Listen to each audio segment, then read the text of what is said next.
Cyberpunk Edgerunners is a prequel series to a video game, which is in turn a sequel series to a tabletop RPG game that originated in the actual real-world 80s. It stars David Martinez, who, due to an unfortunate incident, ends up in a group of basically mercenaries doing odd jobs, including working for, mega corporations. While the show itself heavily dives into the concept of cyberpsychosis, which is the idea that over time, too much cyberware ends up basically frying your brain and making you go crazy. I reviewed Cyberpunk 2077 at launch on my podcast, and in the game, cyberpsychosis is sort of implied to not be real, but it's pretty unambiguous in Edgerunners that it is a real thing, and I do know that it is a mechanic in the tabletop. So the show kind of goes against what's sort of established in the game itself,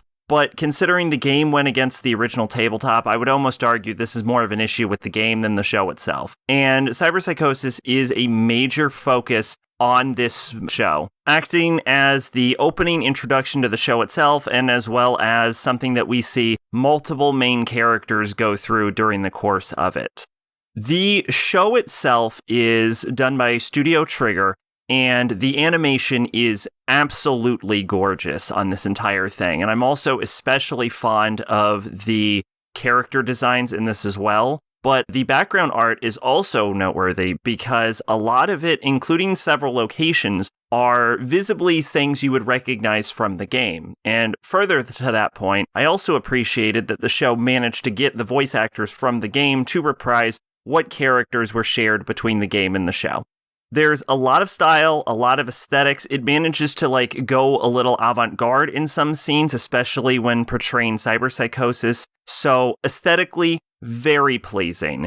The story itself is not particularly focused. It's all centered around this one specific mission that they have, and all of the things that occur in the show are vaguely linked to it, and the characters have vague associations to the central plot. But it's almost sort of like this to the side, and they're almost sort of being dragged into it just incidentally because they happen to be accepting jobs as mercenaries. So the story isn't necessarily the central focus so much as the characters and the concept of cyberpsychosis. And I will say that is probably where the show sort of loses me, is that my number one thing with this show is that I don't particularly like any of the characters. The one character I did like pretty much died in episode 1, and I never really felt any great attachment to any of the rest of them. Everyone in the show is kind of an asshole, and they have their charms. I don't dislike any of them. Plenty of them grew on me over time,